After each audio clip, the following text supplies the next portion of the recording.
오늘은요, 인간과 짐작이라는 단어를 여러분과 같이 나눠보려고 합니다. 인간이라는 단어를 설명하려는데 저는 문득 고슴도치 이야기가 떠오릅니다. 어느 추운 겨울날 많은 고슴도치들이 체온을 유지하기 위해서 자기들끼리 이렇게 뭉쳐서 겨울을 날려고 합니다. 그렇지만 고슴도치는 가시가 있잖아요. 그때 누군가가 찔리고서 큰 소리로 말합니다. 아야! 어떤 녀석이 저만 체온을 유지하려고 나한테 가시를 탁 세워가지고 찔렀어! 나쁜 녀석! 그러면서 뿔뿔이 헤어집니다. 하지만 그들은 너무 추운 겨울을 나기 위해서 다시 한 덩어리로 서로 껴안습니다. 그렇지만 또 누군가에 의해서 찌르죠. 그렇게 반복하다 그들은 더 이상 서로가 상처 입지 않는 안전한 적당한 거리를 발견하고 그 거리 내에서 그들은 겨울을 납니다. 우리는 이 적당한 거리를 윤리라고도 하고요, 정중함이라고도 하고 예의라고도 표현할 수 있습니다. 우리가 인간성이 좋다는 건요, 사람과 사람 사이에 흐르는 성정이 좋다는 겁니다. 즉 간격 조절과 사이에 흐르는 정서가 좋다는 거죠.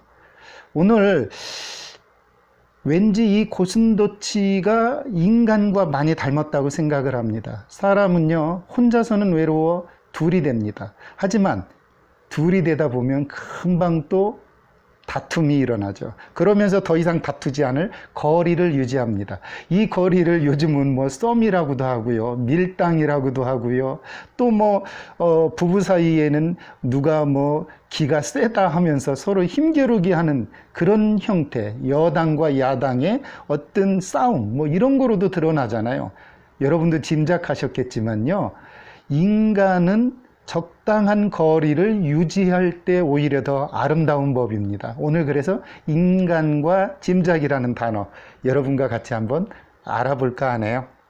인간과 짐작 알아보도록 하겠습니다. 인간이라고 하는 건 사람이 사는 세상, 즉 세간을 이야기하는데요.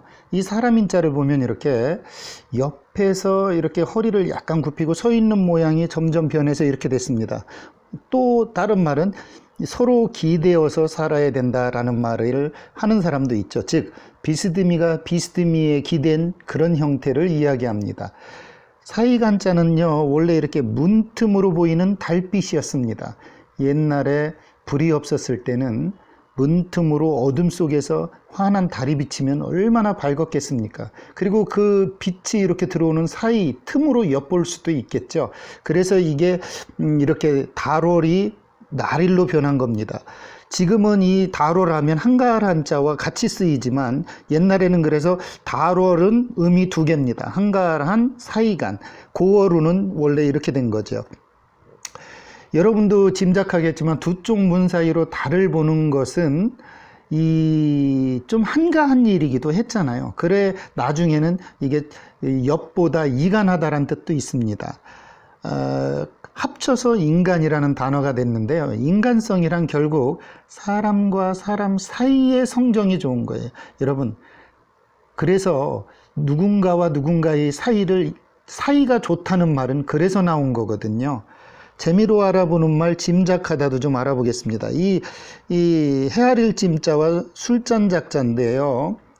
이 짐작이라는 글자는 여러분들이 짐작하셨겠지만 술자리에서 나온 겁니다. 이 짐은 술을 술잔에 넘치지 않게 따르는 것을 말하고요, 작은 흘러 넘치도록 많이 따르는 것을 가리켜요. 가장 좋은 것은 넘치지도 부족하지도 않도록 알맞게 따르는 것이겠죠. 그래서 그 술을 얼만큼 따라야 될지 짐작하다라는 데서 온 거예요. 또 하나는요, 이 짐이라고 하는 것이 속이 보이지 않는 술병으로 보아 술을 따를 때 얼마나 남았는지 알 수 없는 그러한 것을 헤아려 보는 것. 그래서 헤아리다, 짐작하다. 그렇게 나왔다는 이야기도 있습니다. 여러분은 또 하나는요, 마시는 술잔수를 헤아려 보며 마신다는 데서 짐작이라는 단어가 나왔다고도 해요. 결국 짐작이란 부족하거나 넘치지도 않게 살펴 따져본다는 원래의 의미와는 조금 다르게 지금은 생각이라는 말과 거의 비슷한 의미로 쓰고 있습니다.